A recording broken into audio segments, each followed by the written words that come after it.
이 찬양을 참 오랜만에 들었습니다. 요새는 왜 안 부르는지 모르겠다고 요 며칠 전에도 제 아내한테 제가 얘기를 했거든요.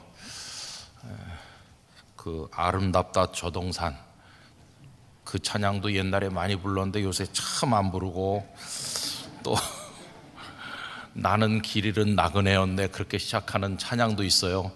그것도 요새 정말 안 부르고, 옛날에 많이 불렀었는데 진짜 요새 안 부르는 게 많아요. 근데 여기 방금 부른 찬양도 얼마나 좋은 찬양인데 정말 오랜만에 들었습니다. 하나님은 사랑이시죠. 우리 마음속에, 또 우리 영락교회 안에 여러분들의 삶이 머무는 곳에 하나님의 사랑도 함께 있기를 원합니다. 사순절은 늘 제의 수요일부터 시작이 되니까 그게 이제 오늘이 수요일 아닙니까? 그래서 4번 지났기 때문에 28일이 어제까지 지났고 이제 오늘이 사순절 29일째가 됩니다. 이제 조금 있으면 이제 고난주간이 오고, 또 우리 교회는 고난주간 새벽 기도회를 하게 될 것입니다. 그래서 고난주간에 엿새 동안 새벽 기도회 하면서 나눌 말씀을 제가 오늘 아침에 본문 제목을 다 정해서 넘겨드렸는데, 그거 끝나고 나면 이제 우리가 부활주일을 맞이하는 거죠. 여러분 기간 동안에 주님을 많이 생각하면서 지나시기를 바랍니다. 이렇게 이제 날짜를 헤아리잖아요. 오늘이 며칠째야, 이렇게 며칠째야 이렇게 헤아리는데 그게 다 시간이고 또 때죠, 때.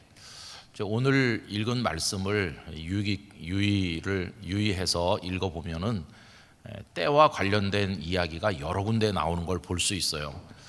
근데 여러분, 인생을 지혜롭게 살려면 이 때 혹은 시간, 이거를 잘 분별할 수 있는 눈이 있어야 됩니다. 하나님께서 우리를 이 땅에 보내시고 또 살게 하시고 우리를 부르시는데 그게 다 때와 연결돼 있어요. 하나님께서 우리를 이 땅에 보내시는 때, 그 생일이라고 하잖아요. 또 이 땅에 머물게 하시는 시간, 그 인생의 길이가 어떤 사람은 조금 길고 어떤 사람은 조금 짧고 뭐 차이는 있지만 그것도 또 우리 마음대로 정하는 게 아니니까 우리는 신앙 안에서 인생의 길이를 해석하고 받아들이는 거죠. 이런 게 중요합니다. 내 생각 같아서는 좀 오래오래 살고 싶은데 하나님께서 우리를 부르시는 경우가 있지 않습니까? 모세는 가나안 땅에 가서 좀 살아보고 싶었지만 하나님께서 이제 됐으니 내게 오라, 하나님이 정하신 시간인데 그거를 믿음 안에서 해석하고 받아들이지 못하면 참 힘든 거죠, 그죠? 또 부르시는 때가 있어요. 어떤 분은 이렇게 말하더라고요. 목사님, 저는요 꽃피는 봄에 가고 싶어요. 그러는데 그걸 어떻게 맞추겠어요, 그죠? 그래서 제가 권사님 마음에 꽃이 피면 되는 거예요, 이렇게 말해드린 기억이 있습니다. 근데 어쨌든 이런 모든 게 다 시간의 흐름 속에서 어떤 시각 혹은 때와 이렇게 연결되는 거예요. 우리가 하나님을 믿을 때 우리 인생도 그렇고 하나님께서 교회들이나 이 세상에 대해서 행하시는 모든 것이 다 그렇습니다. 오늘 저는 이제 본문을 좀 길게 읽었는데 여기 나오는 4가지 종류의 그 시간 혹은 때의 의미를 잠시 우리 나눠보려고 하는 건데요. 제일 먼저 어디를 보시느냐면 17절입니다. 17절 첫 번째 때가 나오죠. 하나님이 아브라함에게 약속하신 때가 가까우매, 이렇게 나오죠. 네, 여기 때가 가까우매라는 말이 나와요. 헬라어 성경에 보면은 요 때는 크로노스입니다. 크로노스. 우리가 크로놀로지라는 말을 쓰는데 이건 연대기를 말하는 거죠. 그래서 뭐 서기 몇 년 뭐 이렇게 말하는 거, 또 뭐 2024년 이런 게 다 연대기적 시간이라고 말할 수 있는데, 우리가 하루 이틀 사흘 이렇게 헤아리는 거, 또 앞으로 3일 후 뭐 이런 게 전부 다 연대기적 시간이라고 얘기할 수 있어요. 근데 우리가 주목하는 것은 그 때가 어떻다고 했습니까? 가까움에라고 했어요. 이 가까움이라는 것은 앵기켄이라는 동사인데요. 이게 이제 아직 도착은 안 됐고 어느 정도 접근하는 것을 의미하는 거예요. 무엇을 향하여 다가선다, 이제 그런 뜻이 있어요. 그럼 여러분 잘 보십시오. 아브라함에게 약속하신 때가 가까움에, 이 말은 무슨 얘기일까요? 아브라함에게 너희 후손들이 애굽에 가서 살게 될 거다, 창세기에서 이미 말씀하신 바가 있거든요. 그런데 거기서 때가 되면 내가 인도해내서 이 가나안 땅을 주겠다고 약속하셨거든요. 바로 그 시간이 이제 가까우고 있다, 그런 뜻입니다. 그럼 어느 정도 가까운 것일까요? 뭐 한 열흘 전일까요? 이 가까우면은 그렇게 임박한 시간은 아니고 그냥 서서히 다가서고 있는데 아직도 많이 남은 그런 뜻입니다. 왜 그러냐 하면 그 다음 절을 보시면요, 요셉을 알지 못하는 새 임금이 애굽 왕위에 오르매, 이게 그 뒤에 나와 있어요. 이스라엘 백성들이 애굽에 살은 시간이 총 430년인데 그들이 노예로 살은 시간이 몇 년인지는 우리가 잘 모르겠어요. 그 시간이 한 100년 되는지 뭐 더 되는지는 잘 모르지만 예컨대 한 100년 정도를 노예로 살았다고 가정을 해봅시다. 우리 편의상. 그러면은 요 18절이 이제 요셉을 모르는 왕이 등장해가지고 이제 노역을 시키는 거니까 애굽에 들어간 지 330년 될 때가 그 무렵이겠죠, 그죠? 330년 지나서 한 100년 정도를 노예로 산다 그러면 여기 가깝다는 건 언제쯤이겠어요? 대략 뭐 250년 지났을 때, 애굽에 간 지 한 300년쯤 지났을 때 뭐 그 무렵쯤 되겠죠. 그러니까 이 가깝다고 하는 단어를 우리가 한 내일 모레다 뭐 이렇게 임박한 시간으로 이해하면 안 되고, 상당히 많이 진행이 되긴 됐지만 아직도 갈 길이 한참 남아 있는 그런 의미로 우리가 이제 받아들여야 된다는 것을 알 수 있어요. 결국 이거는 어떤 시간으로 우리가 해석할 수 있느냐 하면은 기다림의 시간이라고 말할 수 있어요. 어서 빨리 딱 도착하면 좋겠는데 상당히 많이 오긴 왔지만 아직도 한참 가야 된다. 그러면 좀 속이 타는 거죠. 기다려야 되니까. 우리가 바쁜 도시 생활을 하면서 우리 성도님들도 많이 경험하시는 막 기다릴 때 막 조급한 때가 언제냐 하면 이런 때 있을 거예요. 약간 오래된 건물에 엘리베이터가 한 대밖에 없는 건물에 한 15층쯤 올라간다고 가정해 보세요. 내가 지금 1층에 와가지고 급하게 그걸 눌렀어요. 그래갖고 엘리베이터가 이제 내려오는데 오래된 엘리베이터라 얼마나 늦은지 그 15층, 14층, 13층 내려오는데 막 속에서 불이 나는 거예요. 그러다 중간에 또 서가지고 한참 동안 안 내려오고 있으면 막 화가 나요. 아니 뭐 하는데 이렇게 안 내려오는 거야? 그러다가 드디어 한 2층까지 왔어. 2층 이제 금방 내려오거나 한데 2층까지 와가지고 한참 안 내려오는 거예요. 그러면은 속에서 열불 나시죠, 그죠? 기다리기가 어려운 거예요. 여기 지금 17절에 나와 있는 그 가까우매라고 하는 건 그런 의미로 우리에게 다가온다는 것을 볼 수 있어요. 그럼 지금 기다리시는데 하나님께서 기다리시는 거예요. 뭘 기다리시느냐 하면 이스라엘 백성들이 수가 더 많아지기를 기다리시는 거예요.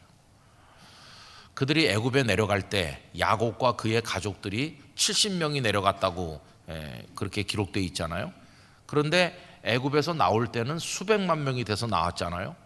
그럼 그 기간이 이제 430년이 경과하는 건데 하나님은 그걸 기다리시는 거예요. 여러분 왜 그걸 기다리실까요?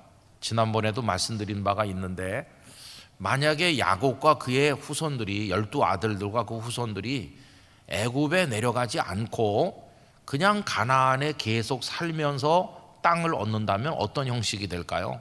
그렇다면 뭐 그저 밭을 몇 개 산다든지 아니면 양떼를 먹일 목초지를 뭐 일부 산다든지 그런 뜻이겠죠. 야곱이 외삼촌 라반의 집에서 돌아오던 길에 세겜이라는 곳에서 땅을 산 적이 있잖아요. 뭐 그런 식으로 조금 사겠죠. 조금. 하나님께서는 오늘날 팔레스틴이라고 우리가 부르는 요단강과 지중해 사이에 있는 그 땅 모두를 그들에게 주려고 하시는 건데, 만약에 그들이 애굽에 오지 않고 그냥 가나안 땅에 있으면서 땅을 사기 시작했다면 뭐 그렇게 조금씩 군데 조금씩 사겠죠. 언제 그래가지고 그 땅을 다 사겠습니까? 그거는 실질적으로 불가능한 일이고, 그 다음에 또 더 어려운 것은 뭐냐 하면은 거기는 빈 땅이 아니고 이미 가나안 백성들이 여러 다양한 민족이 자리를 다 잡고 살고 있는 거 아닙니까? 예를 들면 소돔성처럼 말입니다. 그러면 그 아브라함이 거기 내려갔을 때 조카 롯을 데리고 왔는데 기껏해야 이 롯이 간 데가 소돔성인데 소돔성의 그 많은 악한 사람들에게 붙어가지고 거기서 맥을 쓰지를 못해요. 길을 쓰지를 못해요. 그냥 그들의 영향력 아래 있으면서 험한 일을 당하기도 하고 그러는 거죠.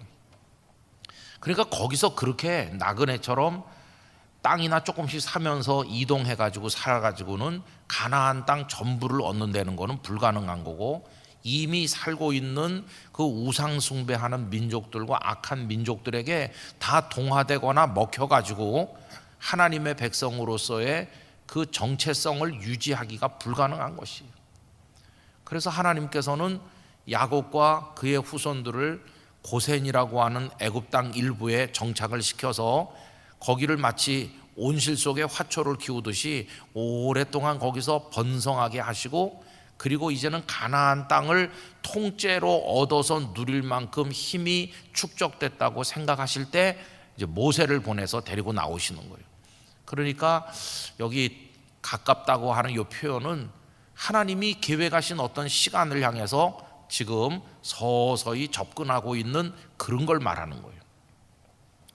그래서 여러분, 이 말씀을 통해서 우리가 배울 수 있는 신앙의 교훈은 뭐냐 하면 기다림이라고 하는 것입니다. 여러분, 하나님의 시간은 멈춤이 없어요. 계속 지금 하나님이 원하시는 어떤 목적된 때를 향해서 지금 진행되고 있어요. 그러나 아직은 좀 기다려야 되는 일이 많이 있어요. 그럴 때 우리에게 필요한 게 믿음입니다. 믿음. 특별히 어떤 믿음이냐 하면 인내하는 믿음이 우리에게 필요합니다. 신앙생활에 있어서 인내라고 하는 건 굉장히 중요한 덕목입니다. 그래서 인내하지 못하면 하나님을 끝까지 믿을 수가 없어요. 아까 그 엘리베이터 얘기를 했습니다마는 한 지금 2층 3층까지 내려왔는데 이게 빨리 1층이 안 오니까 속이 타는 사람이 말이죠. 어떻게 합니까? 성질 급한 사람, 에이 계단으로 올라가고 말지, 그러면서 막 계단으로 화를 내면서 올라가는데 그 사람 올라가자마자 1층으로 딱 내려오는 거예요. 그런 일이 많아요. 그래서 어떻게 하면 하나님의 때가 다가올 때 완벽하게 찰 때까지 그 시간, 남아있는 시간을 기다릴 수 있을까? 이게 이제 우리 그리스도인들에게 필요한 거죠. 목사님들이 이제 부목사님으로 이렇게 사역하실 때 꿈이 많아요. 내가 담임 목사가 되면은 가서 정말 멋진 목회자가 되고 싶다. 기도도 열심히 하시고 그럴 거 아니겠어요? 근데 이제 어떤 교회에서 목사님을 모셔가는 거죠. 그리고 이제 부임하면은 목사님 열심히 해요. 정말 열심히. 젊었겠다, 꿈도 크겠다, 얼마나 열심히 기도하면서 하겠어요. 근데 가서 해보면은 전혀 생각지 못했던 문제들이 발생하는 거예요. 사탄이 여기서 찌르고 저기서 주먹질을 해대는 거예요. 그러면서 예측하지 못했던 상황이 발생하기도 하고, 또 어떤 때는 막 굉장히 의욕적으로 달려들었는데 그 목회자가 병이 나는 수도 있고 뭐 여러 가지 일들이 생겨나는 거죠. 그리고 제일 답답한 거는요, 아무리 가서 애를 써도 아무 반응이 없다는 거예요. 이렇게 열심히 하면 새신자들도 와서 등록도 하고 교회가 좀 활성화될 것 같은데 아무 반응도 없고 안 되는 거, 그때가 이제 위기가 오는 거예요. 위기가. 제가 32살에 이제 부산에 철없는 목사로 갔는데요, 그걸 고스란히 경험했어요. 부산이라는 데를 가본 적도 없고 전혀 모르는데 처음에 적응하는 게 좀 어렵더라고요. 갔더니 성도들이 반가워하긴 참 반가워해요. 얼마나 저를 환영해 줬느냐 하면은 저희 가족들이 이제 새마을호를 타고 이제 딱 부산역에 내렸잖아요. 플랫폼에. 그때 그 교회에서 장로님과 집사님들이 오셔서 우리 가족과 함께 새마을호를 타고 같이 내려갔습니다. 그러니까 그냥 타고 내려오세요 이렇게 안 하고 당신들이 서울까지 와서 우리 가족을 다 챙겨가지고 정중하게 젊은 목사를 이렇게 해주는 거예요. 에스코트 하듯이. 참 고맙고 황송하다. 아무것도 모르는 햇병아리 목사를 내 아버지 같은 분들이 오셔가지고 이렇게 같이 태워서 데리고 가시다니 참 고맙다. 이삿짐은 벌써 이제 다 출발을 했죠. 이삿짐 출발을 했고 플랫폼에 내리니까 얼마나 황송한지 그 교회 은퇴하신 지 한참 지나신 노 장로님이 그 플랫폼까지 나오셨는데 다리 하나가 의족이세요. 의족. 그래가지고 걷는 게 무척 불편한데 그 장로님까지 플랫폼에 나와가지고 우리를 기다리는 거예요. 정말 너무너무 죄송하고 황송하더라고요. 그래서 그 다음에 그 노장로님이 교회로부터 상당히 먼 데 사셨는데 이제 설날 때가 되면은 우리 애들을 다 데리고 가서 애들 세배도 시키고 이렇게 했었습니다. 그 노장로님을 존경하는 마음으로. 그래서 이제 그렇게 환영해 주는데 그럼 저는요 첫 주일날 설교하면 폭발이 일어날 줄 알았어요. 성령의 능력으로. 근데 그렇게 환영해 주고 그랬는데 이상하더라고요. 아무 반응이 없는 거예요. 그리고 웃기는 일도 있었어요. 이제 저희가 이사를 갔는데 이제 짐을 정리하는데 벽걸이 시계가 없어가지고 그 조그만 시장이 있어서 벽걸이 시계를 하나 사러 나갔어요. 거기가 이제 시계를 파는 가게가 몇 개가 이렇게 있는데 어떤 집에 가서 이제 시계를 하나 샀어요. 이렇게 해가지고 갖다 붙였죠. 근데 나중에 보니까 그 집이 안수 집사님 집이더라고요. 그 교회에. 근데 저를 아는 거예요. 언제 아냐 하면은 벌써 제가 가는 그 다음 날부터 새벽기도 인도를 했거든요. 그러니까 저를 알죠. 얼굴을. 저를 대하는 것도 좀 굉장히 친절하고 그래요. 근데 그날은 제가 교회 집사입니다 이 말을 안 하더라고요. 안 하고 나중에 목사님이 우리 집에 와가지고 시계 가져갔다 이렇게 해가지고 이제 알게 된 거죠. 근데 첫 주에 가가지고 하는데 뭐 별 반응이 없고 또 2주 지나도 별 반응이 없고 야 이상하다. 이렇게 나를 몇 달을 기도하면서 기다리시고 이렇게 환영해가지고 데려갔는데 왜 이렇게 반응이 없으시지? 참 궁금했어요. 그리고 이제 경상도 그 성도들은 뭐 경상도 성도들뿐만 아니라 일반인도 마찬가지인데 약간 좀 볼륨이 커요. 말씀하시는 목소리가 좀 크시고 또 이제 기분이 좋아도 목소리가 크고 그래서 꼭 싸우는 것 같이 들린다고 그러는데 가보면 굉장히 화기애애한 겁니다. 뭐 그런 것도 그렇고 여러 가지 좀 어색했어요. 근데 이게 한 달, 1년 가도요 정말 교회가 새신자도 오지도 않고 그분들이 하시는 유일한 말씀은 참 목사님을 서울서 데려오니까 좋아. 왜 좋으냐 하면 사투리 안 써서. 아니 지금 중요한 게 사투리 안 쓰는 게 중요한 게 아니잖아요. 은혜를 받아야 될 거 아니겠어요.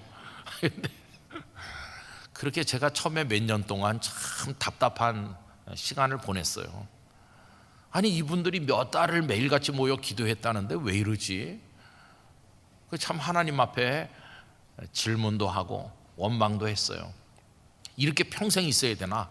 그런 생각을 했어요. 근데 여러분 그게 딱 이겁니다. 하나님은 기다리는 걸 배우게 하시는 거예요. 그 기다림을 통해서요 저의 못남과 연약함을 하나씩 알아가게 만드신 것이었어요. 저는 그 현장에서 그 답답하던 시간을 통해서 신학교에서 배우지 못한 거 평생의 목사로 살아가는데 보석같이 소중한 교훈을 많이 깨달았어요. 그 답답한 시간을 통해서 배웠어요. 뭐가 문제인지를 그 정말 힘든 시간을 통해서 한 가지 하나님께서 마치 개인 교습하시듯이 저를 가르쳐 주시더라고요. 그래서 눈이 조금씩 열리면서 이렇게 깨닫는 은혜가 있었어요. 제가 이제 목사님들 모인 곳에서 말씀드릴 기회가 자주 있는 편인데 그 얘기를 많이 해요. 얼마 전에도 하메노의 목사님들 모인 곳에서 제가 부임해가지고 현장에서 배운 교훈들을 여러 가지 소개를 해드렸어요. 그러면서 목회가 뭔지를 조금씩 알게 됐다 이렇게 말씀드렸어요. 그렇게 이제 시간을 보내다가 어떤 계기가 있었는데 지금은 오늘은 다 말씀드릴 수 없지만 그게 몇 년 후인데 몇 년 후에 제가 어떤 영적 교훈을 크게 받고 나서 하나님 앞에 기도하고 마음을 내려놓고 어떤 계기가 있은 다음에 마치 거짓말같이 새신자들이 오기 시작했어요. 근데 그때는 교회가 굉장히 어려울 때였어요. 교회가 어려워서 새신자가 올 것 같지 않은 상황이었는데 우리가 판단할 때는 있는 사람도 갈 것 같은 상황이 도래했는데 그때 사람들이 막 오는 거예요. 참 이상하더라고요. 아무리 생각해봐도 있는 분도 갈 것 같은 상황인데 그동안에 안 오던 새 사람들이 오셔서 등록을 하는 거예요. 여러분 이걸 뭘로 설명할 수 있겠습니까? 갑자기 제가 뭐 머리칼이 많이 났나요? 그런 것도 아니고 똑같아요. 똑같은데 어떻게 이렇게 되는 거지? 여러분 거의 신비와 같은 하나님의 신비라고 밖에는 말할 수 없는 은혜였어요. 은혜. 근데 그 때가 올 때까지 여러 해를 기다렸어요. 여러 해. 저는 여기 17절 말씀 읽을 때마다 그게 생각이 나요. 때가 가까움에 가깝긴 가까운데 이게 왜 안 되는 거지? 아직도 이게 많이 남아있는 거예요. 여러분 아마 지금 그 가까웠긴 가까운데 아직도 뭐가 되지 않는 그런 성도님들이 있으실 거예요. 하나님께서 지금은 기다리는 시간이다 이렇게 말씀하시는 줄로 알고 잘 인내하시기를 바랍니다. 그 다음에 오늘 본문의 두 번째 이제 시간 얘기가 나오는데 20절로 가보십시오. 20절 거기 뭐가 나옵니까? 그때에 모세가 났는데 이렇게 나오잖아요. 요 때 이 때는 아까 17절의 때랑 다릅니다. 17절의 때는 이제 크로노스라고 그랬는데 요 20절에 그때 할 때 이 때는 카이로스입니다. 카이로스. 이 카이로스는 하나님의 시간을 말하는 거예요. 하나님께서 정하시는 하나님의 시간을 말하는 건데 그러니까 모세가 난 그 시간이 그게 우연히 그때 모세가 난 게 아니라 하나님의 뜻에 따라서 딱 그때 모세가 태어났다는 거예요. 하나님의 정하시는 시간. 하나님이 정하시는 시간이기 때문에 사람은 모르는 시간이죠. 우리 인생에도 카이로스적 시간이 많이 있어요. 내가 이 세상에 태어나는 때를 내가 미리 계획한 게 아니고 내가 하나님의 부르심 받을 앞으로 있을 그 때도 우리가 미리 계획할 수 있는 게 아니고 하나님의 정하신 때 우리가 왔기 때문에 하나님이 정하신 때 우리는 갈 겁니다. 이런 게 많아요. 예수님이 재림하실 때 그것도 우리는 모르는 거잖아요. 그럼 여기 그때의 모세가 났는데 그러면은 하나님이 때를 잘 정하시는 분이 틀림없을 텐데 우리가 생각해 보면 잘 이해가 안 돼요. 모세가 났을 때가 어떤 때입니까? 애굽 왕 바로가 산파들에게 명령을 내려서 산의 아이가 태어나면 죽여라 그러던 때잖아요. 우리 보고 때를 정하라고 그러면은 그런 때를 정하면 안 되죠. 아기들이 자유롭게 태어나서 자유롭게 성장할 수 있는 환경이 좋은 때 나게 해야지. 아니 산의 아이가 나오면 죽이라고 하는 그런 때 태어나게 하면 어떻게 한다는 거예요. 참 하나님은 이상한 때를 정하셔서 모세를 보내셨구나. 이해가 잘 안 돼요. 그 형님 아론은 3살 많잖아요.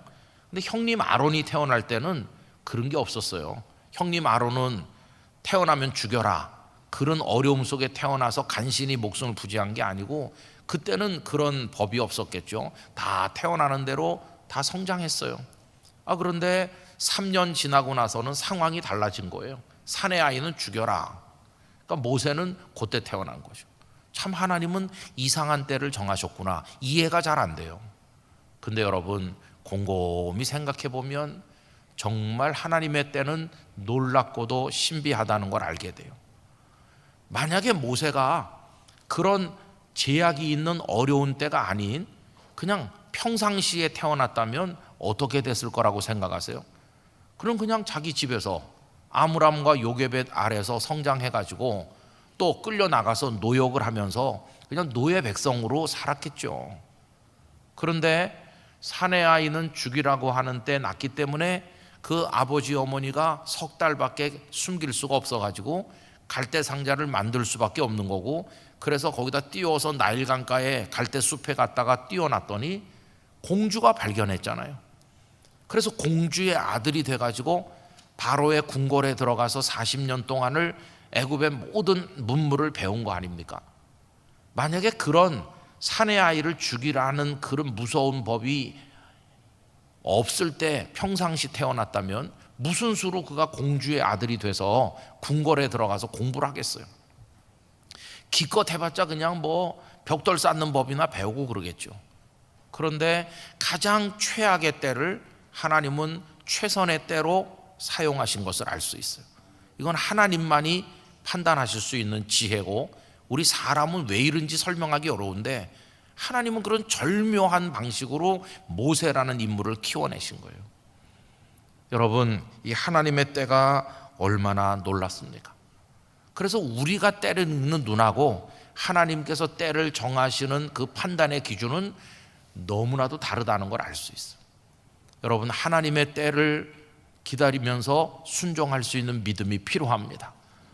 그 때에 대해서 원망하면 안 되는 거죠. 하나님은 다 당신만이 판단하시는 지혜를 가지시고 그 때를 정하신다는 걸 알 수 있어요. 정말 하나님이 하시는 일이 신묘막측하지 않습니까? 놀라운 일이죠. 놀라운. 그 두 번째 때는 그런 겁니다. 그런 때가 우리에게 임할 것입니다. 그래서 저는 이런 기도를 하고 있어요. 하나님, 언젠가 이제 카이로스적인 때를 우리가 맞이할 텐데, 우리가 한 번씩 다 맞이할 카이로스적 때는 하나님의 부르심을 받아서 이 세상의 삶이 끝나고 주님 품에 안기는 그건데, 그때도 하나님이 보실 때 가장 적절할 때가 될 줄 믿습니다. 그렇게 기도하는 거예요. 하나님, 저 좀 오래오래 살게 해주세요. 뭐 이렇게 하는 기도는 글쎄요, 그런 기도를 해도 되는지 잘 모르겠어요.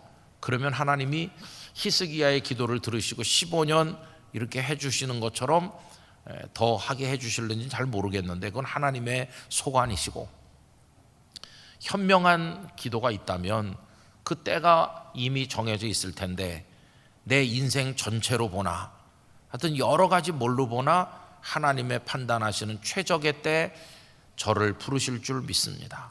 그리고 그 모든 하나님의 때에 순종할 수 있는 믿음을 주시옵소서.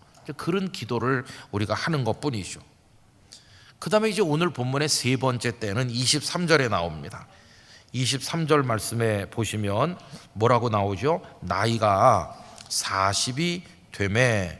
요건 이제 모세가 궁궐에 들어가서 세월이 흘렀어요. 세월이 흐르는 거 40년만큼 흘렀는데, 아까 그 17절에서 아브라함에게 약속하신 때가 가깝다고 그랬는데 조금 더 가까워졌겠죠. 40년이 더 지났으니까. 그럼 모세는 이제 40이 되매예요. 되매. 근데 여기 되매라고 하는 말은 무슨 뜻이냐 하면 딱 40살이다, 이제 그런 의미보다는 40살로 가까워지고 있는 그런 개념이 강해요. 그럼 여러분, 40살에 모세가 했던 일이 뭡니까? 그 계속해서 읽어보면 그 형제 이스라엘 자손을 돌볼 생각이 나더니, 형제들이 노예로 고생하는 게 그 고통받는 게 마음이 안 돼서 모세가 뭘 했습니까? 애굽 사람 하나를 쳐서 죽이는 일을 하게 돼요. 그게 40살인데, 근데 그게 꼭 40이기 때문에 그런 생각이 들었을까요? 40살이기 때문에 형제를 돌봐야 되겠다, 이스라엘을 위해서 내가 일어나야 되겠다, 그 생각이 들었을까요? 아닙니다. 그럼 뭐 35살에도 이스라엘 동족을 위해서 일어날 수 있는 거고, 41살, 42살일 수도 있는 거고, 그런 거예요. 그러니까 여기 되매라고 하는 동사 속에 들어있는 것은 꼭 40살이어야만 되는 그런 건 아니에요. 39살도 좋고 뭐 40살일 수도 있고 41살일 수도 있고, 그런데 그때 이런 일이 일어났다, 자기 동족을 돕는답시고 애굽 사람 하나를 죽였다, 이제 그런 의미예요. 그리고 되매라고 하는 것은 무슨 특정한 의미가 있는 건 아니에요. 하나님께서 모세야, 너 40살까지는 기다리다가 그때 40살 딱 대걸랑 죽여라, 이런 게 아니거든요. 하나님이 정한 그런 때가 아니에요. 이거는 모세의 마음속에 어떤 감동이 일어난 건데, 아까 말씀드린 것처럼 40이 되기 전일 수도 있고 뭐 40일 수도 있고 40이 넘을 수도 있고 그런 거예요. 근데 여러분, 우리 인생은요 대부분이 그런 시간입니다. 그냥 이렇게 벌써 12살이야? 뭐 그런 거죠. 벌써 중학교 들어갈 때가 됐네. 이제 그 총각이 결혼할 때가 돼가는 것 같은데, 뭐 이렇게 흘러가는 우리 인생의 대부분의 시간이 이 되매 속에서 흘러가고 있는 거죠. 꼭 뭐 그 시간이어야 되는 건 아니에요, 그죠? 요즘에 이제 젊은이들에게 결혼을 묻는 게 참 부담이 돼서 안 묻는 게 좋다. 명절에 만나도 조카나 뭐 누구한테 너 왜 시집 안 가? 이렇게 묻는 거 참 불편해한다. 그런 얘기 우리 많이 들었어요. 잘 묻진 않는데, 근데 그 어떤 청년이 있다고 할 때 그 되매라는 개념으로 생각해 보면 일찍 갈 수도 있죠. 뭐 25에 결혼할 수도 있고 30에 갈 수도 있고 뭐 한 40살 돼서 갈 수도 있고, 그냥 돼서 가는 거예요, 그죠? 딱 뭐 몇 살이어야 된다 이렇게 못 박아 있는 게 아니에요. 그러니까 여러 가지 형편 봐서 기도해 가면서 그 시간이 되어가는 걸 보면서 뭔가가 이렇게 조건이 무르익으면 그때 가지 뭐 이렇게 할 거 아니겠어요? 이제 그런 시간이에요. 그래서 시간에 민감하지 않은 사람들에게 이 되매라는 시간은요 그냥 자칫 속절없이 흘러가는 시간일 수 있어요. 벌써 30살이네, 이렇게 그냥 흘러가는 시간일 수 있어요. 근데 이때 이제 우리 성도들에게 필요한 건 뭐냐 하면, 그냥 이렇게 하루하루 별 의미 없는 것처럼 되고 흘러가고 또 되고 하는 이런 매일같이 흘러가는 시간에 우리가 조금 더 잘 살려면 그 시간에다 의미를 부여할 줄 아는 눈이 필요하다는 거예요. 의미를 부여하는 눈이 필요해요. 그러니까 어저께 하루하고 오늘 하루가 똑같은 거 아닌가? 어제도 출근해서 그냥 뭐 똑같은 일을 했고 오늘도 뭐 똑같은 일을 했지. 그러면 이게 무의미한 시간의 연속이에요. 참 답답하잖아요. 그렇지만은 거기다가 의미를 불어넣을 줄 아는 영적인 눈을 가지면 훨씬 달라지는 거예요. 이건 무슨 얘기냐면 시간을 해석하는 겁니다. 해석. 여러분, 그 옛날에 우리가 서정주 시인의 국화옆에서라고 하는 시를 다 달달 외운 분들도 많으실 거예요. 근데 그 서정주 시인이 이렇게 시작하잖아요. 한 송이 국화꽃을 피우기 위해 봄부터 소쪽새는 그렇게 울었나 보다, 이렇게 하잖아요. 근데 지금 그 국화꽃이 폈어요. 국화꽃이 필 때까지 그 되매라는 시간이 쭉 지나는 거죠, 그죠? 쭉 시간이 지나는데 시인은 거기다가 의미를 부여하는 거예요. 소쪽새가 봄부터 울었는데 봄부터 왜 울지? 그냥 아무 상관도 없는 겁니다. 소쪽새 우는 거랑 국화꽃 피는 거랑 무슨 상관이 있어요? 아무 상관도 없지만 이 두 가지를 이렇게 연결시킨 거예요. 연결시켜서 봄부터 소쪽새가 운 거는 이 국화꽃을 피우기 위한 건가 보다, 이렇게 의미를 부여하니까 확 살아난 거죠, 그죠? 하루 세끼 밥을 먹고 또 뭐 사람들을 만나고 분주하게 살아가는 게 굉장히 힘든 지루한 일상의 과제일 수도 있지만은 거기다가 믿음으로 의미를 부여하면 그 하루하루 지루한 시간이 하나님이 축복하시는 시간으로 바뀌는 것이에요. 매일같이 어떻게 기적이 일어나겠어요? 지난 주일날 낮예배 시간에 말씀드린 것처럼 기적이 날마다 일어나는 건 아니지만은 오늘도 주의 성실하심으로 하루의 문을 열게 하신다, 이렇게 의미를 부여하면 그 봄부터 국화꽃 필 때까지가 무의미한 시간이 아니듯이 우리의 인생도 그런 것이에요. 그래서 여러분, 저녁 때 가족들이 집에 모였을 때 이렇게 물어보잖아요. 저도 딸한테 가끔 물어봐요. 오늘 어땠어? 오늘 행복했어? 오늘 좋았어? 이렇게 물어보잖아요. 그러면 이제 딸의 입에서 무슨 대답이 나오는지가 참 궁금한 거예요. 여러분들이 만약에 자녀들에게 물었을 때 그냥 지루하고 그냥 짜증났어? 그러면은 이게 부모 마음이 그냥 무너지는 거죠. 우리 딸이 힘들게 살고 있구나.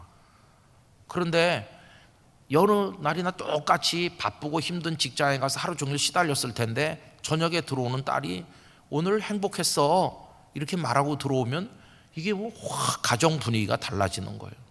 그럼 뭐 특별한 기적이 있었나요? 없었죠. 어제나 똑같이 시달리고 왔죠. 그런데도 그 딸의 마음속에 이 되매로 흘러가는 그 시간 속에 하나님의 임재를 발견하는 거예요. 오늘도 하나님께서 나와 같이 계셨다. 오늘도 그래도 살아가는 기쁨이 있었다. 매 순간 매 순간. 저는 우리 성도님들께서 그 여러분에게 주어지는 일생의 그 시간들을 그렇게 날마다 의미를 부여하면서 감사함으로 살아가시는 믿음의 지혜가 있으시기를 축복합니다. 이건 굉장히 중요한 것이.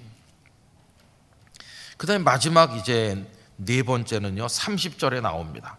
30절에 40년이 여긴 또 뭐라고 되어 있습니까? 되매가 아니고 이거는 참매입니다. 되매랑 참매랑 형제 같지만 전혀 다릅니다.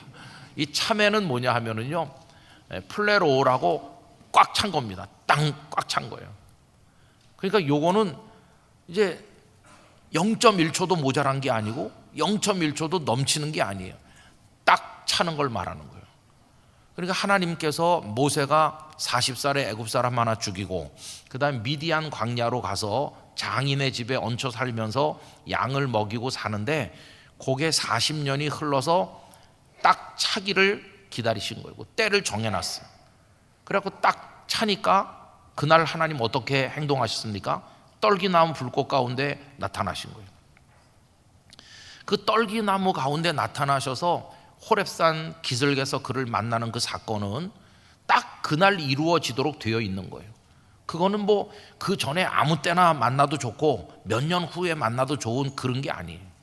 그거는 딱 그때여야 되는, 그때 이어야 되는 하나님이 정하신, 이제는 애굽에서 백성들의 고통이 꽉 찼고 이제는 출애굽할 때가 됐고 이제는 모든 조건이 하나님이 준비하신 대로 딱 찼기 때문에 정확하게 그날 거기서 그를 만나신 것이. 여러분, 이 참회라고 하는 시간은 우리에게 어떻게 다가올까? 이건 어떤 시간일까? 이거는 결단의 시간입니다. 결단. 하나님께서 때가 찼어. 이거는 결단을 촉구하시는 시간이거든요. 너는 일어나야 된다. 더 이상 이렇게 시간 끌면서 주저앉아 있으면 안 된다. 지금 일어나라. 때가 찼어. 이거거든요. 이 시간에 응답하지 못하면 하나님은 화를 내시는 거예요.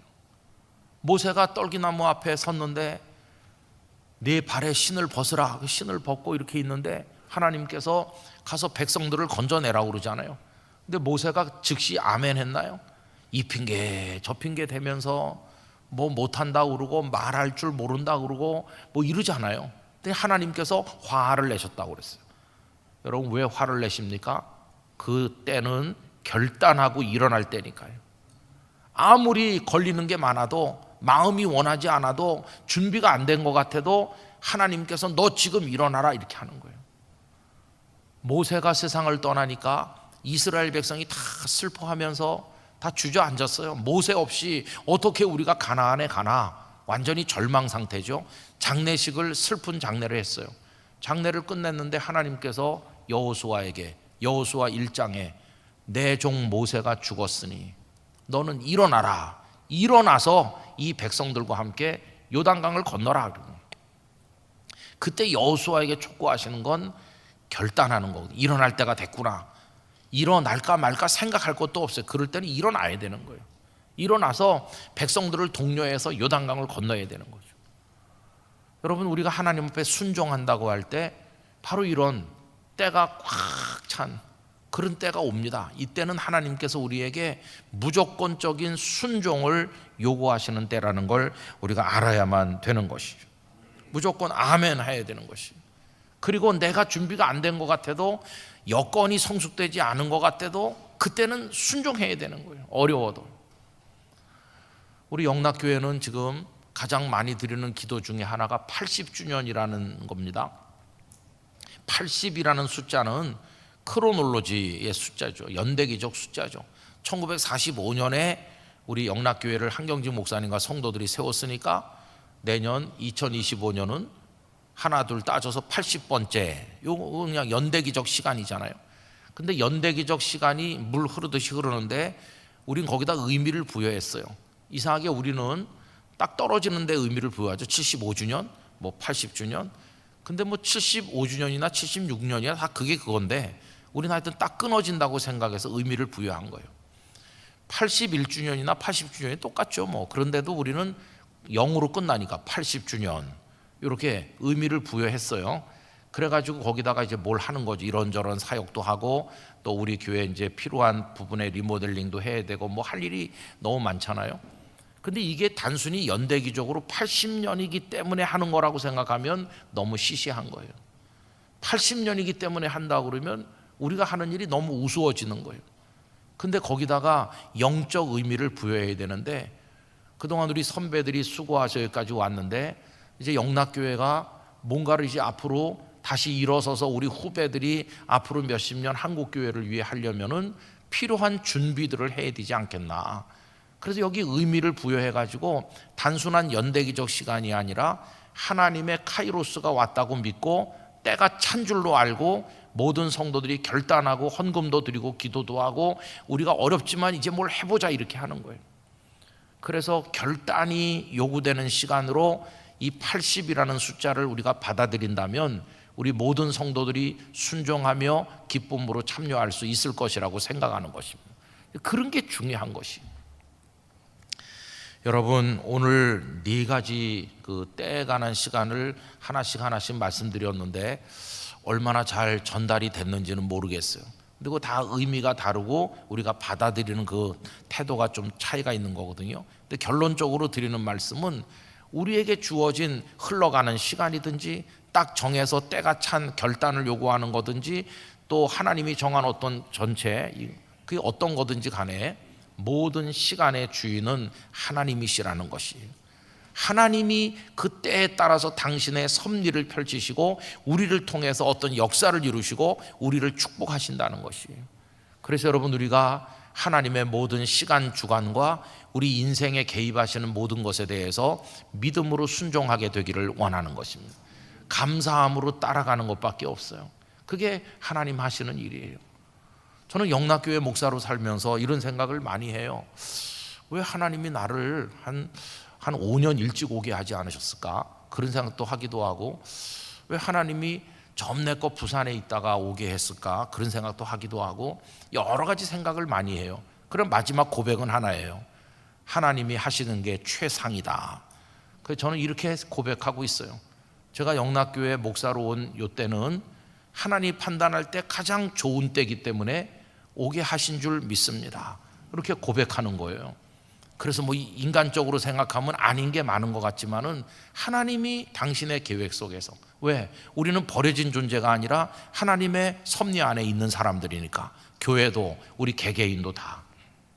그래서 여러분, 그렇게 순종하면서 하루하루를 그 되어지는 시간이든 차가는 시간이든 찬 시간이든 하나님의 뜻에 순종할 때 우리 인생은 결코 무의미한 시간이 아니고 우리 각자는 하나님과 사랑의 줄로 연결된 축복의 인생을 살고 있는 중이라는 걸 알게 되는 것이, 여러분, 우리 영락의 성도 한 분 한 분이 얼마나 소중합니까? 여러분의 인생에 하나님께서 많이 개입하셔서 연결하고 계신 그 모든 섭리, 특별히 시간을 통해서 나타내 보여주시는 하나님의 뜻을 우리가 깨닫게 되기를 간절히 원하는 것입니다. 앞으로 남아있는 시간이 얼마일는지는 우리는 몰라요. 그러나 그 시간도 결코 무의미한 시간이 아니고 하나님의 뜻 안에 아름다운 시간이 될 줄로 믿습니다. 그 시간에 응답하면서 능력 있는 하나님의 사람으로 복되게 살아가시기를 간절히 축원합니다. 기도하겠습니다. 아버지 하나님, 하나님께서 이루시는 일은 개인에 대해서나 민족에 대해서나 나라에 대해서나 교회에 대해서나 하나님의 정하신 뜻을 따른 모든 계획이 있는 줄 믿습니다. 그것이 어떻게 우리에게 다가오든지 깨닫고 의미를 부여하고 감사하고 결단하여 순종하도록 저희들을 깨우쳐 주시옵소서. 예수님의 이름으로 기도드리옵나이다. 아멘.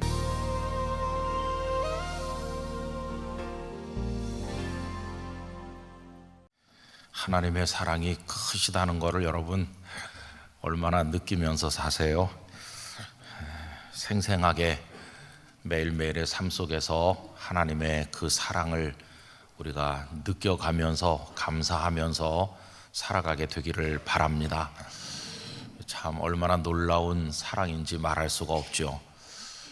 그 하나님께서는 이제 그 사랑으로 우리를 어떻게 대하시느냐 하면은 그냥 우리를 처음 만나셨을 때, 다시 말하면 우리가 하나님의 부르심을 받았을 때 그 모습 그대로 내버려 두시지 아니하시고 사랑하시기 때문에 우리를 바꿔주십니다.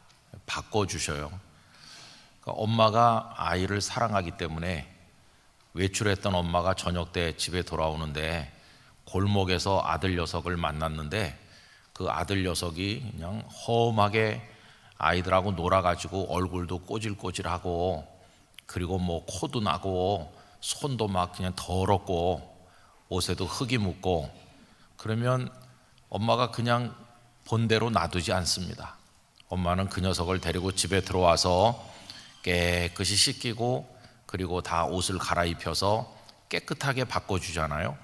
그 왜 그렇게 하느냐 하면은 사랑하기 때문이죠. 지나가는 사람은 그 아이가 뭐 손이 더럽든 옷이 뭐 더러워졌든 아이 그 저 녀석 더럽네 그리고는 가버립니다. 왜냐하면 이 아이를 사랑하지 않기 때문이죠. 그런데 엄마는 그 아이를 끔찍이 사랑하기 때문에 더러운 채로 놔두질 않으세요. 여러분, 하나님께서 우리를 사랑하시기 때문에 망가진 채로, 무너진 채로, 더럽혀진 채로 우리들을 놔두시는 하나님이 아니십니다. 그래서 하나님께서는 우리를 바꿔주시는데 죄로 인해서 한없이 더럽던 우리를 예수님의 보혈로 깨끗하게 씻겨 주시는 거예요. 그래서 정결한 하나님의 자녀가 되게 하여 주시고, 엄마가 씻기고 새 옷을 깨끗한 옷을 갈아입혀 주시는 것처럼 하나님께서는 우리에게 성도의 세마포를 입혀 주시는 겁니다. 이 바꿔주시는 하나님, 그래서 그 하나님의 사랑이 그렇게 표현되는데 우리 기독교를 뭐라고 말하냐 하면은 바뀌어지는 종교라고 말해요. 이걸 흔히 쓰는 말로 하면 변화의 종교 이렇게 사람들이 부르죠. 여러분, 하나님을 바르게 만나면 하나님께서는 우리를 변화시켜 주십니다. 정결하게 만드시고 새롭게 만드시는 거예요. 어렵고 힘든 사람들도 하나님을 굳건하게 믿고 의지하면 하나님께서 복을 주시는 거예요. 이제는 우리 한국교회 유명한 이야기 중에 한 토막이 되고 있는데 김응선 장로님이라는 분이 계셨습니다. 이분은 전라남도 순천에서 이제 살던 분이신데 아주 신실하게 신앙생활했어요. 그런데 굉장히 가난했다고 합니다. 근데 신실하니까 교회에서 성도님들이 이분은 장로님이 되셔야 된다. 그래갖고 장로님이 됐어요. 근데 이제 차례차례 장로님들께서 기도를 이제 맡아서 하는데 어느 날 이분이 주일날 교회 갔지만 기도를 할 수 없었습니다. 왜 그러냐 하면은 목사님께서 장로님 미안한데요, 장로님 복장이 기도할 준비가 안 됐네요. 그러면서 다른 장로님에게 기도를 맡겼다고 합니다. 그러면 그 차이가 뭐냐 하면 그 다른 장로님은 이렇게 양복을 입고 왔고 이분은 너무 가난하다 보니까 양복도 변변히 없어가지고 허름한 잠바를 입고 왔거든요. 그러니까 허름한 잠바는 흔히 보통 이런 데 서서 기도하는 복장이라고 생각 안 하잖아요, 사람들이. 그래도 양복을 입어야 기도할 준비가 됐다. 그래서 이분은 그날 양복을 입지 못한 것 때문에 장로님이 됐지만 기도를 못했다고 합니다. 그래서 그 가난을 탓하면서 하나님 앞에 눈물로 많이 울었다고 그래요. 하나님, 저에게는 하나님밖에 없는데 저 좀 불쌍히 여겨주세요. 근데 이 장로님 댁에는 자녀가 아들 5에 딸 3 이렇게 8남매가 있었대요. 옛날에는 뭐 가난해도 자녀들을 많이 낳잖아요. 그런데 이제 뭐 가진 게 아무것도 없으니까 이 팔남매를 어떻게 키워야 될지 막막하죠. 그래서 이분은, 하나님은 가난도 물리쳐 주시고 이 밑바닥에 있는 우리들도 이렇게 세워 주실 줄 믿습니다. 바꿔 주시는 하나님이시니까. 그래서 하는 게 이제 내외간에 새벽에 가서 열심히 그 자녀들 8명의 이름을 불러가면서 간절하게 이제 눈이 오나 비가 오나 기도를 하는 거죠. 한 번은 굉장히 추운 겨울날 두 내외가 새벽 기도 가다가 빙판에 미끄러지면서 쭉 이렇게 했는데 그만 도랑에 빠지셨대요. 얼음이 깨지면서 그 새벽에 이제 옷이 다 젖었으니까 추운 날 그냥 온몸이 얼어 들어오잖아요. 그리고 옷이 꽉꽉하게 얼어가지고,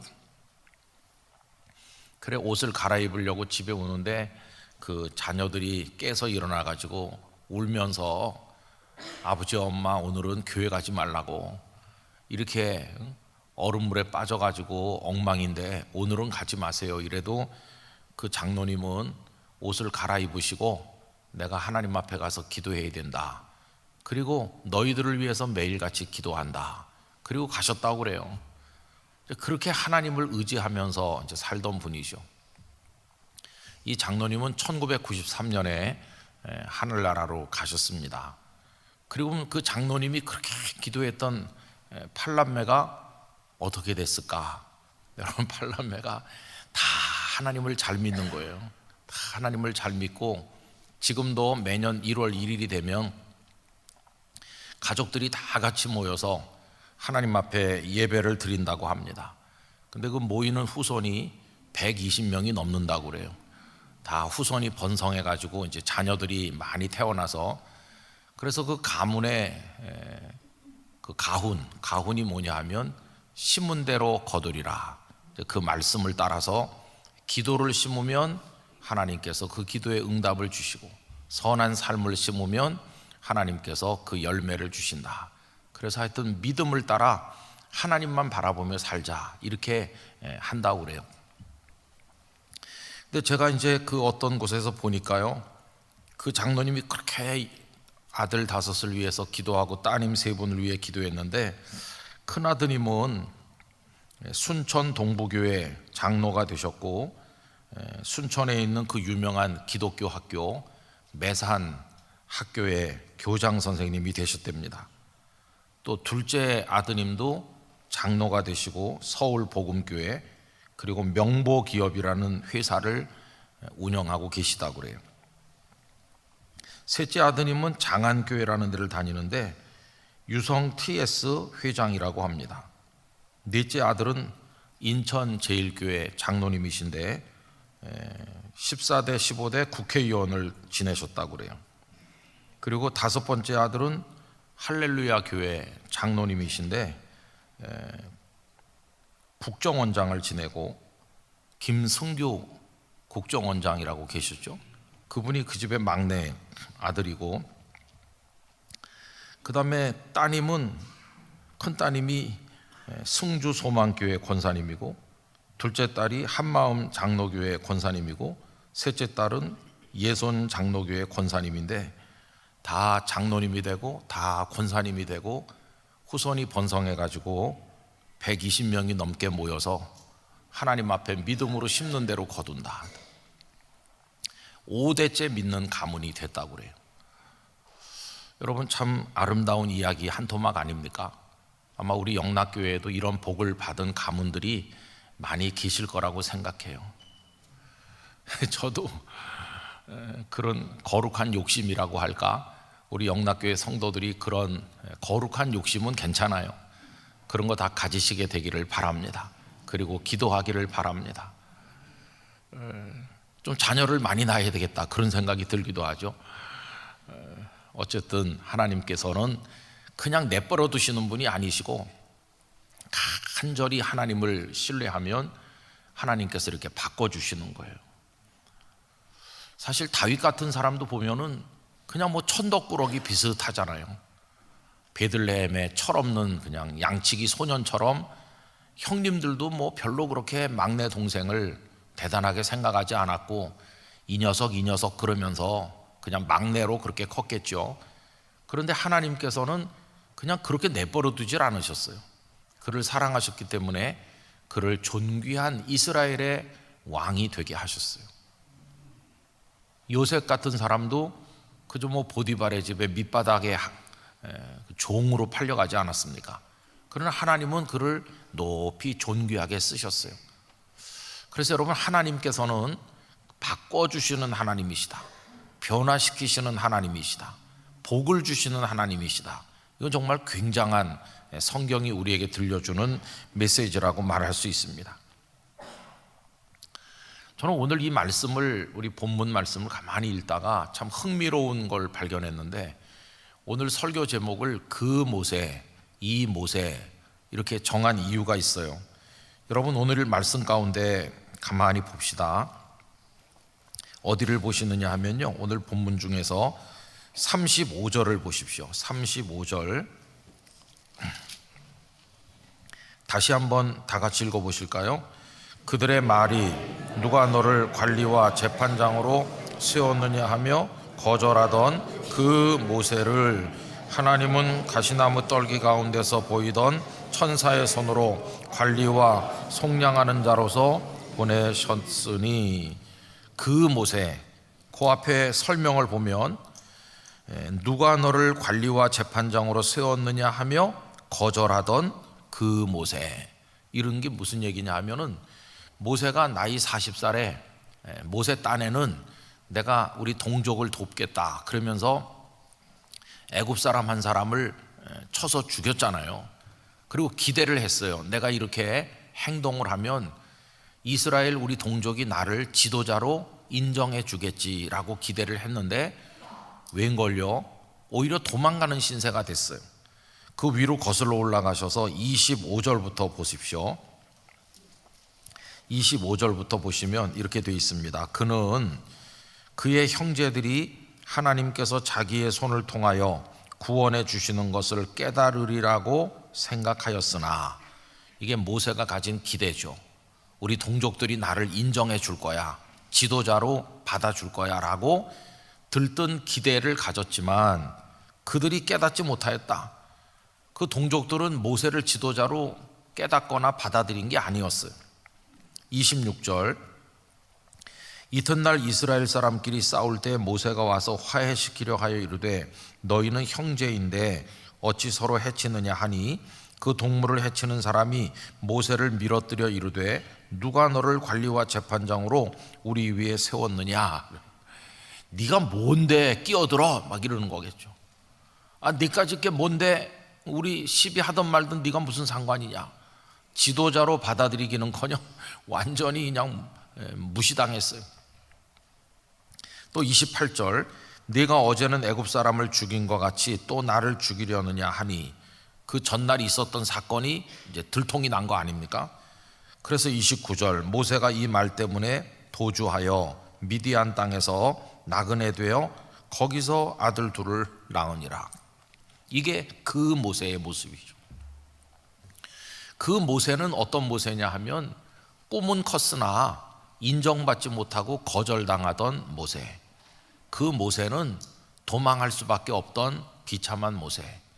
그 모세는 미디안 모래바람에 40년을 살면서 이드로의 집에 더부살이 하는 사위긴 사위지만 그냥 얹혀 사는 불청객같이 그런 모세, 아무 희망이 없던 모세, 완전히 그 인생이 무너져서 밑바닥으로 주저앉은 사람, 그게 그 모세입니다. 그 모세. 참 그 모세는 처량하고 보잘것없었어요. 양이나 물면서 무려 40년 세월을 보내던 그 당시의 모세는 무슨 희망이 있었겠습니까? 그 모세는 아무것도 아니에요. 그런데 오늘 말씀을 계속 읽어보시면 그 모세가 변하여 이 모세가 된 거예요. 37절 말씀 다 같이 읽어보실까요? 이스라엘 자손에 대하여 하나님이 너희 형제 가운데서 나와 같은 선지자를 세우리라 하던 자가 곧 이 모세라. 여러분, 이 모세는 그 모세가 아니에요. 같은 사람이지만 딴 사람이 됐어요. 얼마나 달라졌는가. 35절 후반부에 보시면 그 모세를 하나님께서 변화시키셨는데, 하나님은 가시나무 떨기 가운데서 보이던 천사의 손으로 그 형편없던 모세를 관리가 되게 하셨고, 관리인데 보통 관리가 아니라 이스라엘의 가장 높은 자리에, 지도자의 자리에 앉혀주셨어요.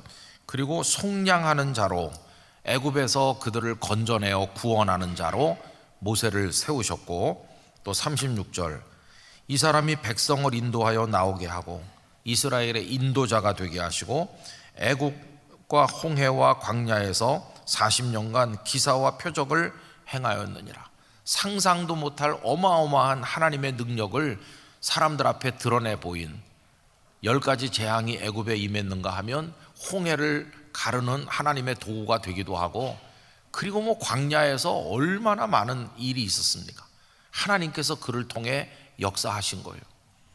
그렇게 거절당하고 미디안 광야에 가서 희망 없는 인생을 살던 그 모세를 하나님은 이렇게 바꾸셔서 이 모세가 되게 하셨고, 그가 우리들에게 나와 같은 선지자 하나를 하나님이 일으키실 것이다, 그렇게 말하지 않았느냐? 이 모세가 우리의 지도자가 아니냐? 그래서 여러분, 그 모세가 변하여 이 모세가 된 거예요. 이게 하나님이 이루시는 엄청난 일이죠. 아주 신실하고 하나님을 잘 믿는 어떤 성도, 가만히 그 스토리를 이렇게 캐서 들어가 보면, 아, 이분이 그런 사람이었어요? 이렇게 묻는 경우가 많아요. 그런 사람이라는 게 무슨 뜻입니까?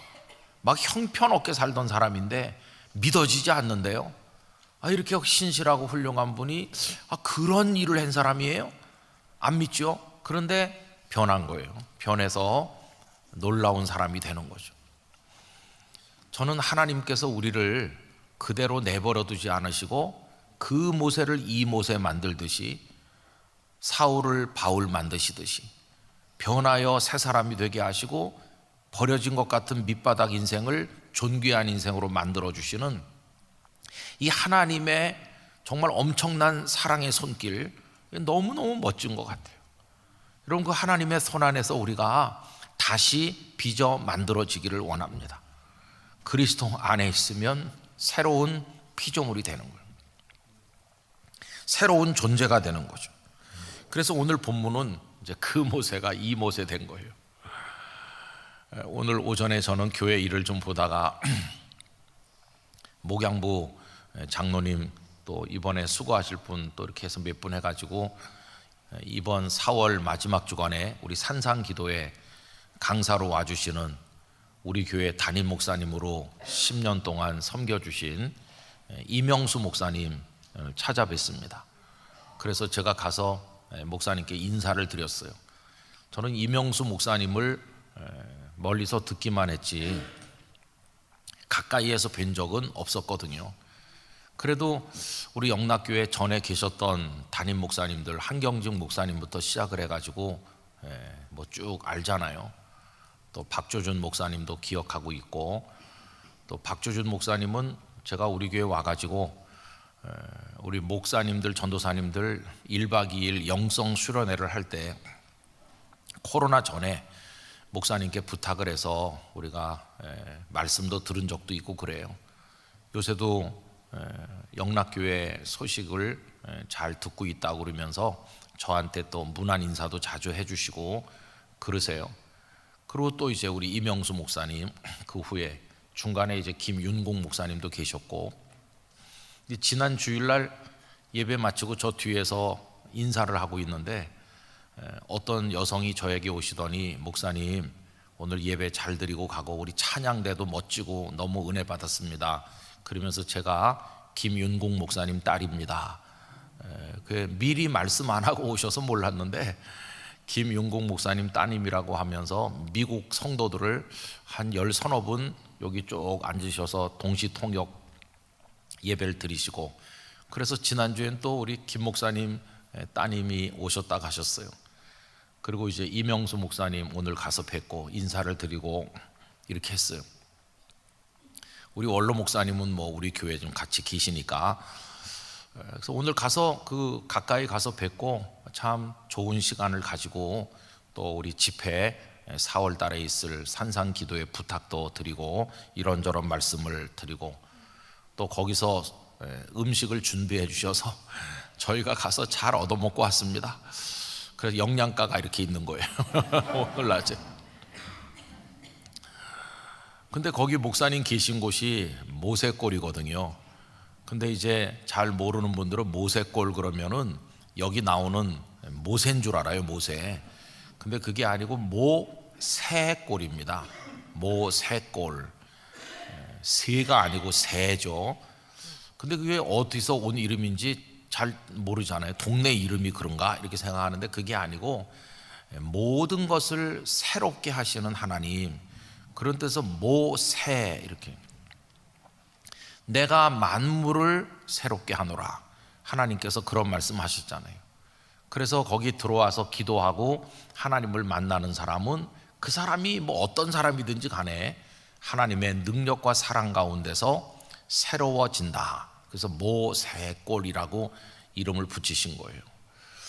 우리 목사님도 다음 달에 오셔서 말씀 전하실 기대에 아주 마음이 부풀어 계시고 또 성도님들 많이 보고 싶어 하시고 이제 그런 것을 오늘 가서 뵙고 왔습니다. 여러분, 하나님 안에서는 모든 게 새로워지는 줄 믿습니다. 희망 없는 죄인도 새로워지는 거예요. 사울 같은 십자가의 원수, 핍박자, 정말 예수 그리스도의 그냥 원수죠, 원수. 그런 사울을 우리 주님은 변하여서 누구보다 앞서가는 복음의 증인으로 완전히 이렇게 바꾸신 것이. 그래서 우리 그리스도인들은요, 언제나 변화에 대한 열망을 가져야 됩니다.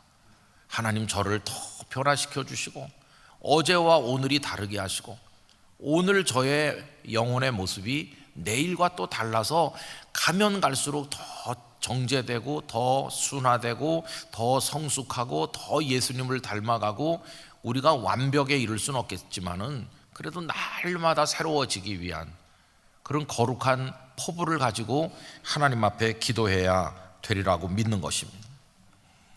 그럼 여러분, 모세가 그 모세에서 이 모세로 이렇게 바뀌는데 뭐 어떻게 바뀌었나요? 그 결정적인 게 떨기나무 체험이죠. 약 몰고 나가다가 어느 떨기나무에 불이 붙었는데 사그라들지 않는 것을 보고 그가 이상히 여기면서 가까이 왔을 때 하나님께서 거기서 그에게 나타나셨잖아요.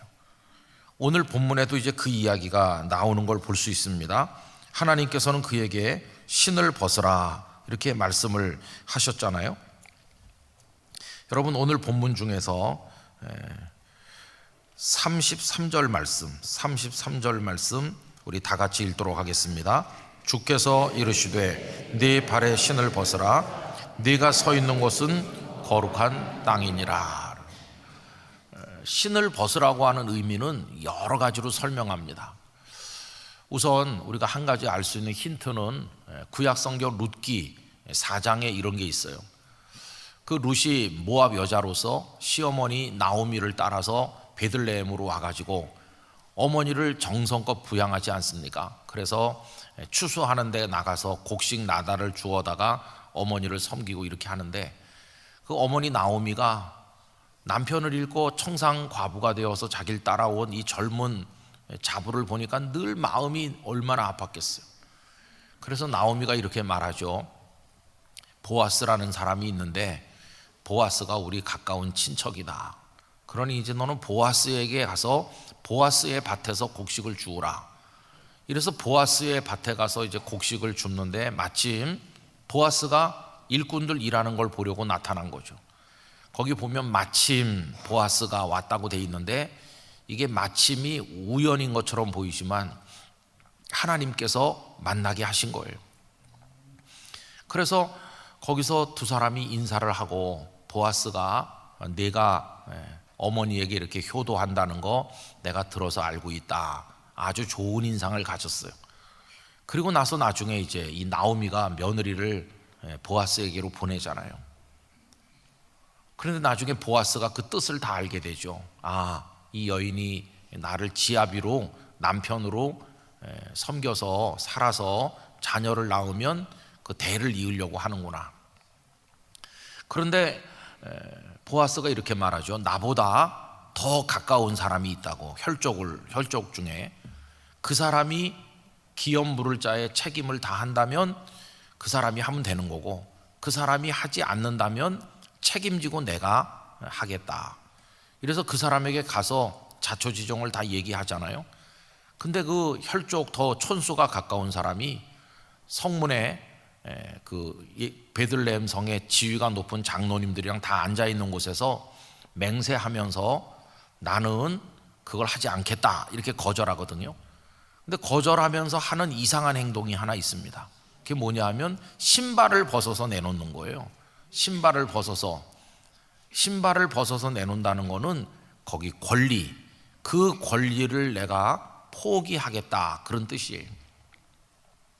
그래서 그런 의무가 있는데 그 의무를 회피하는 사람을 신벗겨온 사람이라고 말하는 거예요.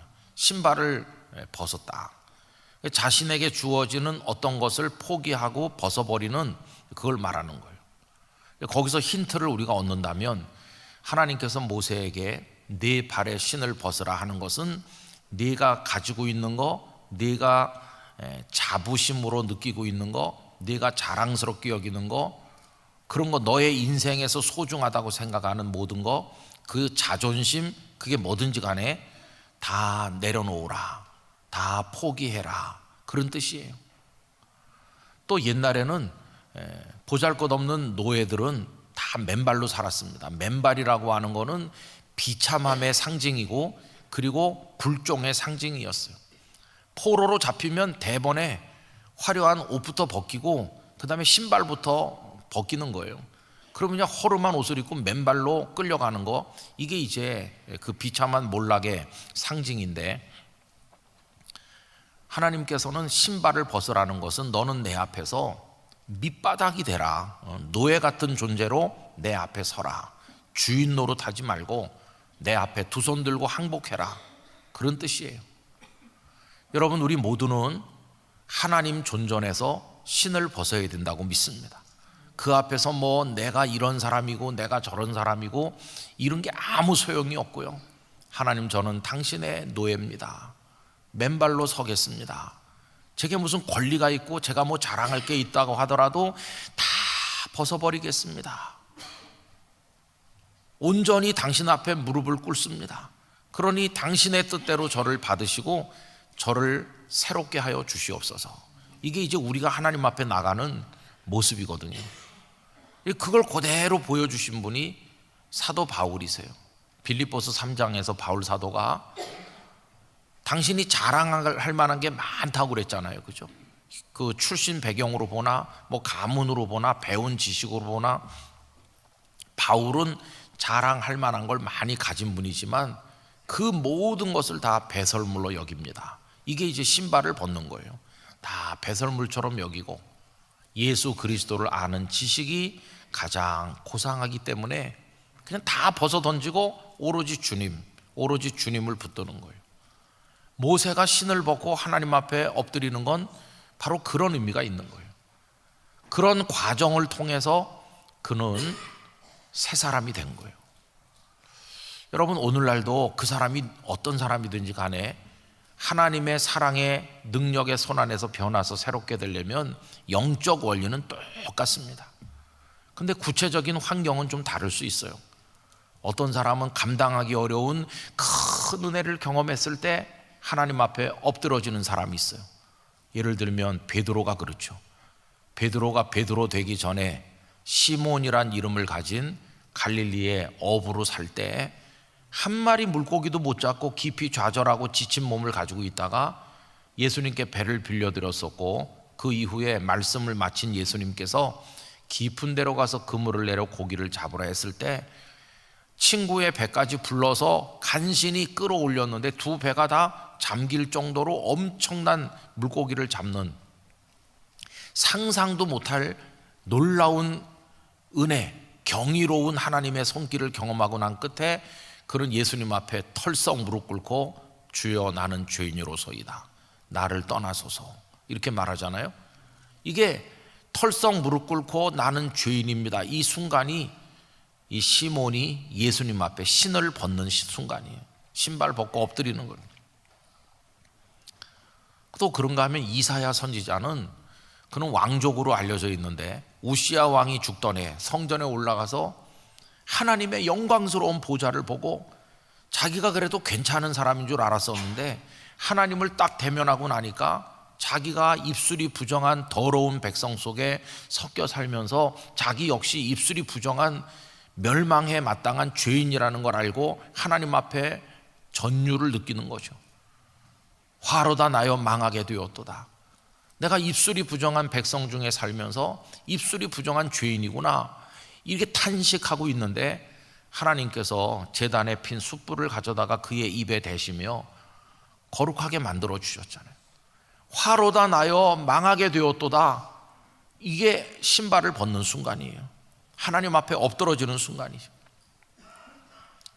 오늘날도 그렇습니다. 어떤 사람은 아주 거만하고 자기 잘난 맛에 살고 그랬었는데 나는 병원에 발도 들여놓은 적이 없어, 건강 하나는 타고났어.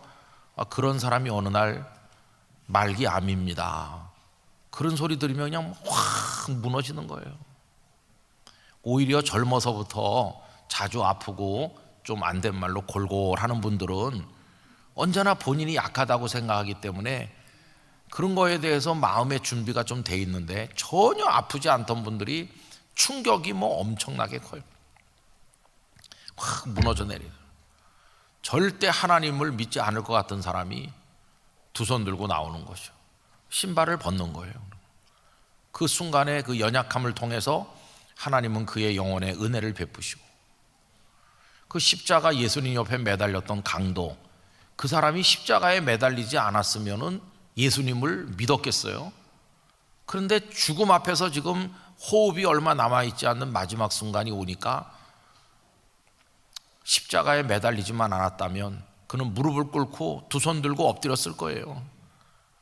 근데 매달린 채로 신을 벗는 거예요.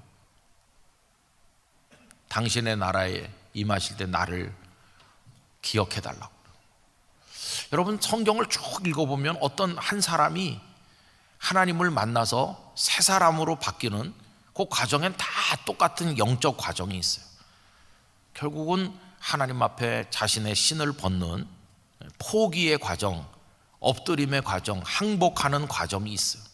하나님의 손 위에 자신을 올려놓고 100% 하나님의 뜻대로 하시옵소서 하는 그게 있을 때 하나님은 그를 빚어서 새로운 사람으로 만들어 주시는 것이, 전적으로 자기를 맡기는 것이요.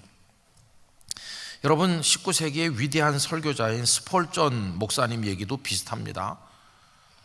1850년 1월 6일인데 그때 그 굉장히 폭풍우도 불고 어려웠던 날이에요. 눈보라가 많이 쳤다고 그래요. 그래서 일단 집을 나섰어요. 그날이 예배드리는 날이어서 교회 가야 되겠다 이렇게 생각은 했는데 그때 그의 삶이 많이 망가져 있었을 때 마음을 잡지 못하고 굉장히 혼란을 경험하면서 방황하던 그런 때인데 눈보라 그 폭풍이 너무 많이 몰아치니까 원래 가려고 했던 교회 가질 못했어요. 길이 막혀가지고 그냥 주변에 있는 자그마한 교회에 들어가서 뒤에 앉아 있는 거죠. 그런데 그날 그 교회에서 설교를 한 사람은 잘 신학 훈련을 받고 잘 준비된 그런 목사님이 아니었어요. 누군지도 모르는 어떤 사람이 올라가서 그냥 성경을 한 절 읽었대요. 이사야 45장 22절, 땅끝의 모든 백성아 나를 앙망하라, 그리하면 구원을 얻으리라. 나를 앙망하라가 하나님을 바라보라는 거죠. 하나님께서 나를 바라봐라, 그러면 구원을 얻을 것이다. 근데 이 사람이 뭐 설교를 할 줄 모르니까 계속 그 귀절을 반복적으로 읽어주면서 몇 명 앉아있지도 않는데 그들에게 하나님을 바라보세요, 하나님을 바라보세요 그러면서 재미난 말을 했다는 거예요. 바라보는 거는 대학을 안 나와도 할 수 있습니다. 뭐 대학교 나온 사람만 보는 게 아니잖아요. 눈 뜨고 보는 거는 뭐 교육 수준 또 경제 수준하고는 상관이 없잖아요. 누구나 다 하여튼 이렇게 보면 되는 거니까. 그러면서 이 말씀을 계속 반복하면서 하나님을 바라보라고 이렇게 하더니 갑자기 다짜고짜 저 구석에 앉아있는 스폴전을 향해서 이렇게 말했대요. 젊은이 몹시 피곤해 보이는구만. 그렇게 말하더니 주님을 바라보시게 이렇게 했다는 거예요. 근데 그날 그 순간에 주님을 바라보라고 하는 그 순간에 주님의 성령이 그를 사로잡은 거예요. 그래서 주님을 바라보는 영의 눈이 열렸어요. 그리고 그는 하나님의 영으로 기름 부음 받고 최고의 설교가가 돼서 얼마나 위대한 사역을 감당했습니다. 그러니까 여러분, 결국 그런 많은 우리 믿음의 선배들, 성경에 있는 분들이나 누구든지 간에 우리를 가만 놔두지 않으시는 하나님의 사랑과 능력의 손에 붙들려서 새로운 사람으로 바뀌어지는 과정은 우리의 신발을 벗는 거예요. 그리고 송두리째 우리를 하나님 앞에 맡기는 것입니다. 그렇게 할 때 하나님은 죄인도 변하여 의인 되게 하시고, 목적지가 없이 방황하던 사람을 갈 곳이 분명한 목적지가 있는 하나님의 사람으로 바꿔주실 것이고, 무의미한 인생의 의미와 가치를 부여해 주실 것이고, 깊이 좌절한 사람에게 용기를 주셔서 일어나게 하실 것이고, 쓸모없어 보이던 사람이 여기 모세처럼 이스라엘 민족의 지도자가 되는 그런 역사를 이루어 주실 줄 믿습니다. 그래서 이 신을 벗는다고 하는 요거는요, 자신을 수련하고 또 영성을 더 추구하는 그런 분들에게 굉장히 중요한 구절로 다가오는데, 우리는 신을 잘 안 벗죠. 신을 안 벗고 더 좋은 신발을 신으려고 하니까 그게 문제잖아요. 요새 다 우리 좋은 신발 신고 있어요. 제가 이제 이런 교회 저런 교회 가서 설교하러 가보면은 우리 영락교회는 신발 신은 채로 강단에 올라오는데, 어떤 교회는 아직도 신발을 벗고 슬리퍼로 올라와요. 그래서 제가 다른 교회 갈 때는 양발에 구멍이 났는지 잘 확인하고 신습니다. 왜 그러냐면은 혹시 신발 벗는 교회인데 제가 신발 벗고 슬리퍼 신다가 빵꾸 난 양말 신고 가면 그거 어떻게 또 손으로 가릴 수도 없고 참 민망하잖아요. 저는 오늘 수요일 저녁에 나온 우리 성도님들이 하나님 앞에 신을 벗는 심정을 가지길 원합니다. 그러면 하나님께서 우리를 변하여 새 사람 되게 만들어 주시고, 초라하고 보잘것없는 우리에게 복을 주시고 아름다운 간증거리를 가지게 하실 줄 믿습니다. 여러분, 또 정말 변해야 될 한 가지 영역이 남아 있어요. 어떤 부분에 변해야 되냐 하면, 교만하고 못되게 살던 우리가 이제는 주님 앞에 두 손 들고 주님의 제자로 고난도 받을 수 있는 사람으로 바뀌어야 된다는 것이 복음을 위해서. 요즘에 우리 특세하는 게 그거니까 여러분 가서 또 오늘 저녁에 경건한 기도와 더불어 평안한 밤을 보내시고 내일 새벽에 이 자리에서 만나기를 원합니다. 주님, 우리를 변화시켜 주시옵소서. 그런 은혜가 있으시기를 간절히 축원합니다. 기도하겠습니다. 거룩하신 아버지 하나님, 하나님은 사랑도 많으시고 능력도 많으신 전능하신 아버지가 되셔서 저희들을 더러운 채로, 무의미하게 사는 채로, 초라한 채로 사탄에게 손가락질 받도록 내버려 두시는 분이 아니심을 믿습니다. 우리를 변화시켜 주셔서 거룩한 의롭다 칭함받은 하나님의 자녀로, 쓰임받는 하나님의 종으로 만드시는 줄로 믿습니다. 주여, 우리 속에 있는 모든 교만을 다 던져버리게 하여 주시옵시고, 하나님 앞에 두 손 들게 하시며 신을 벗게 하시며 엎드리게 하시며 하나님의 빚어 만드시는 손길을 사모하게 하여 주시옵소서.